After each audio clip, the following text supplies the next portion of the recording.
Você já passou em meio a uma tempestade na sua vida?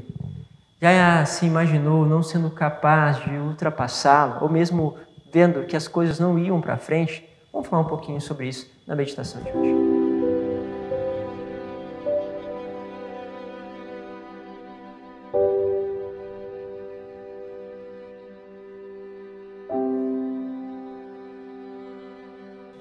Em nome do Pai, do Filho e do Espírito Santo.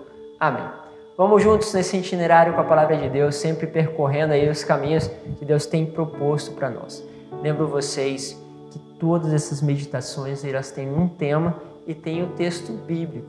Muitas vezes eu faço as meditações e existem várias outras meditações sobre esta mesma passagem bíblica que eu já fiz. Então, às vezes é até interessante, você pode voltar, bater Padre Isaac Madureira aí e bater a passagem bíblica e você vai ter aí 2, 3, 4, se for, eu fico brincando, se for da anunciação do anjo, deve ter umas 10, 12 sobre este mesmo ponto. Então, você tem várias abordagens, talvez uma possa tocar melhor o teu coração, estar mais ligado à realidade que você vive. Então, tem sempre essa experiência, sempre essa possibilidade, já que o YouTube consegue aí armazenar todas essas homilias e nós deve estar completando aí umas 400 e alguma coisa homilias que eu já fiz. Então, louvado seja Deus. Bom, quero pegar com vocês a passagem que está em Marcos, capítulo 6, do versículo 45 ao 52. Diz assim: Depois de saciar os 5.000 homens, Jesus obrigou os discípulos a entrarem na barca e irem na frente para Betsaida, na outra margem. Então, primeiro ponto, Jesus obriga os discípulos a irem para a outra margem, enquanto ele, diz a palavra, despedia a multidão. É um tema que eu já trabalhei na outra homilia sobre isso, que é o quê? Então, Jesus, ele pensa no outro, ele faz este caminho. Então, o que ele faz? Como aquele que nos dá o exemplo para o primeiro. Ele está cansado, a multidão procurou ele, era tudo lá da multiplicação dos pães, então havia uma multidão atrás dele. Sem dúvida, ele era essa referência naquele momento, era que provavelmente mais consumiu energia, mas ele fala, não, vai vocês, que eu fico aqui com a multidão e vocês já podem ir, porque vocês podem descansar. Vai para casa, vai para o teu caminho, que eu fico aqui para dar como se fosse uma cobertura para que você possa ir descansar. Então, ele faz isso. Ele vai e deixa o outro descansar e apoia, dá toda essa base para que o outro possa fazer tudo isso. Na nossa vida, muitas vezes, não, deixa que eu assumo isso, esse problema, deixa que eu resolvo, vai lá descansar, vejo que você está aí fadigado, agitado, fica tranquilo, o que eu posso te ajudar? Então, o que é uma pessoa que faz isso? Ela assume algo para você, para que você possa ter uma certa tranquilidade. Então, ele faz isso, esse é o primeiro ponto. Depois, ele se despede deles e sobe ao monte para rezar. Segundo ponto, Jesus, ele procura a oração. Ele vai subir ao monte para rezar, vai procurar lugar por excelência para rezar. Ao anoitecer, a barca já estava no meio do mar e Jesus sozinho em terra. Então não era somente procurar um lugar de oração, era procurar um lugar onde estivesse sozinho. Então temos aí o amor ao próximo, dando sempre cobertura, amando, uma busca da oração e uma busca de oração sozinho, aquela oração onde é esse diálogo individual com o Pai. Então ele viu os discípulos cansados de remar, porque o vento era contrário. Então, pelas 3 da madrugada, Jesus foi até eles andando sobre as águas e queria passar na frente deles. Enquanto os discípulos o viram andando sobre o mar, pensaram que era um fantasma e começaram a gritar. Com efeito, todos tinham visto e ficaram assustados. Mas Jesus logo falou, coragem, sou eu, não tenhas medo. Então subiu com eles na barca e o vento cessou. Mas os discípulos ainda ficaram mais espantados porque não tinham compreendido nada a respeito dos pães e o coração deles estava endurecidos. Ou seja, os discípulos estavam enfrentando uma adversidade no mar, remavam, né? O vento soprava contra, havia realmente essa tempestade, então soprava contra, ou seja, o mar estava agitado.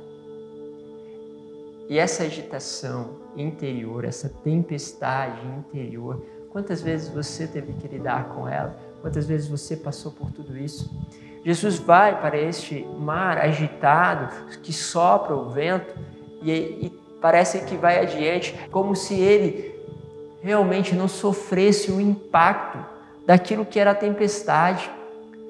Tem pessoas, e você talvez conheçam pessoas assim, que parece que no meio da tempestade, eles começam a caminhar com serenidade.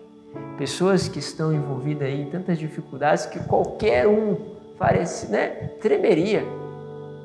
Isso é bonito demais, você vê a firmeza, né? A gente acompanha o Padre Marlon, por exemplo, ele tem uma enfermidade grave, né? Quem não acompanha, vale a pena acompanhar, mas ele consegue, sobretudo, passar no meio dessa tempestade, uma enfermidade grave, rara, mas está como serenidade nesse caminho.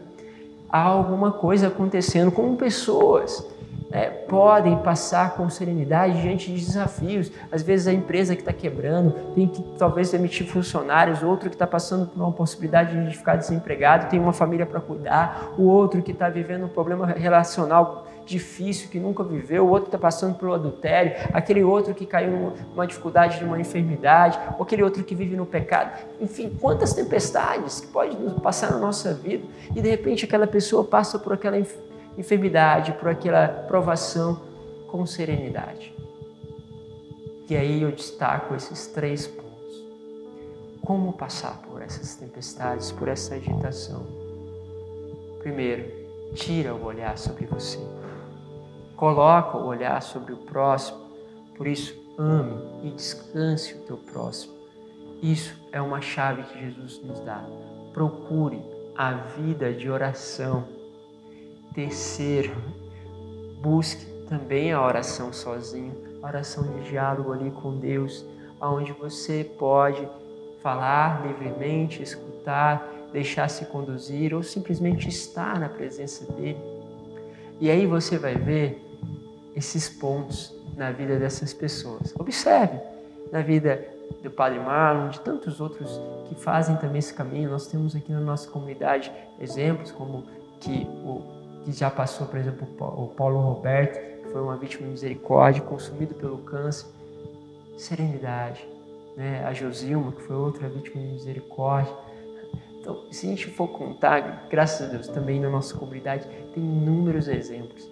E aí você vai percebendo que essas pessoas tinham este amor, né? A Josilma, que eu convivi, a Maria Paula, quantas vezes chegava perto delas e parecia que eu que estava enfermo, porque elas não pareciam ter doença nenhuma. Sempre preocupadas com os outros. Sempre falando e perguntando dos problemas que os outros estão vivendo e como enfrentar, como ajudá-los. A oração, a solidão, a experiência muitas vezes da mística que entra aí justamente nesses momentos.